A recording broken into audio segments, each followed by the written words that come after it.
unbelievable year and now 50 years of celebration of this meeting. Calcium is increasingly noted in vascular disease and has a significant contribution to interventional failure, particularly in the aortoiliac segment. Okay.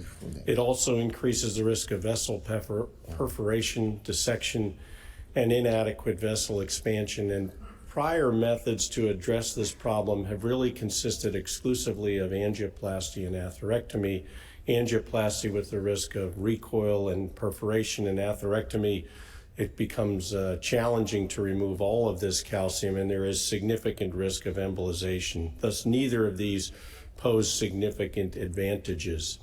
Based upon the treatment for renal stones, lithoplasty was initiated and introduced.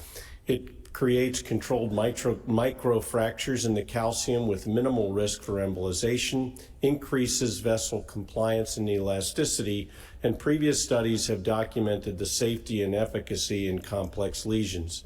Those studies are particularly the Disrupt 1 and 2 trials.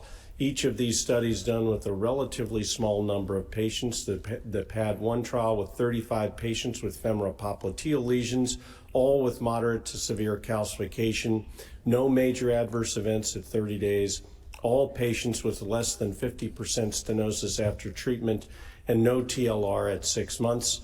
And in the PAD 2 trial, 60 patients with femoral popliteal lesions, again, similar characteristics to the plaque. Major adverse events, 1.7% at 30 days with 1 grade D dissection that required stenting, and primary patency at 12 months of just about 55%. Catheter-directed TLR at 12 months was just a little over 1 in 5 of these patients. But again, this was the initial experience with the device in this setting. You heard Dr. Holden speak about the registry PAD 3 trial, but there was also a randomized trial assessing lithoplasty as vessel prep in 153 patients in each arm, comparing POBA to lithoplasty. There was better technical and procedural success with lithoplasty. Post-dilatation was reduced in the patient who had lithoplasty. There were reduced flow limiting dissections and stent placement. All were higher in POBA. The iliac device designed by Shockwave has increased diameters from 8 to 12 millimeters. Why is that important? Because it's become evident as we've continued to use this device that oversizing actually improves outcomes. So while initially Shockwave was thought to be beneficial by using lower diameter vessel angioplasty balloons, it's become clear that increasing this and doing standard therapy, which would be 1.1 to 1 for ratio, improves outcomes with lithoplasty. This device allows the emitters to be closer with more energy delivered to the plaque itself.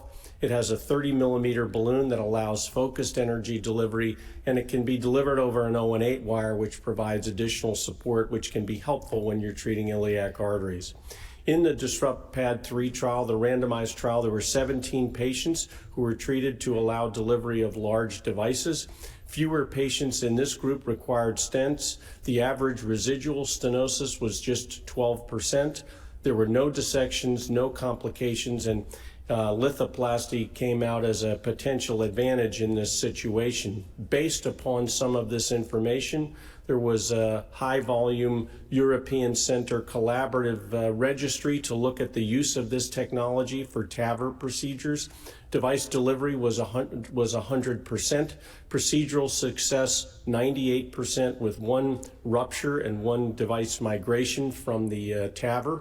The iliac arteries, patients had 1 perforation and 3 dissections, resulting in 4 stent placements, 2 with covered stents and 2 with uncovered stents.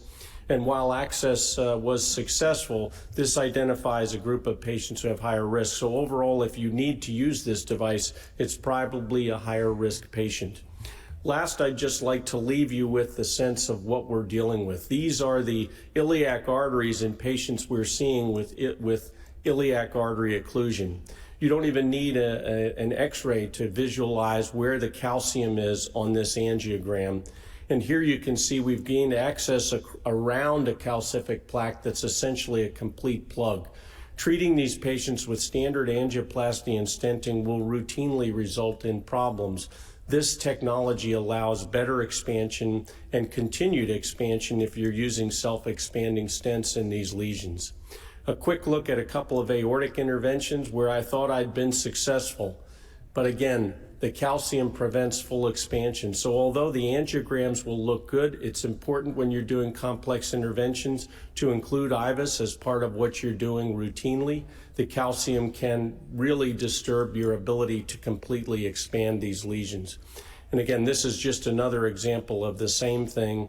What was presumed to be a reasonable outcome shows tremendous deformity of the stent from the calcium. This is another situation where I think there will be excellent results with this.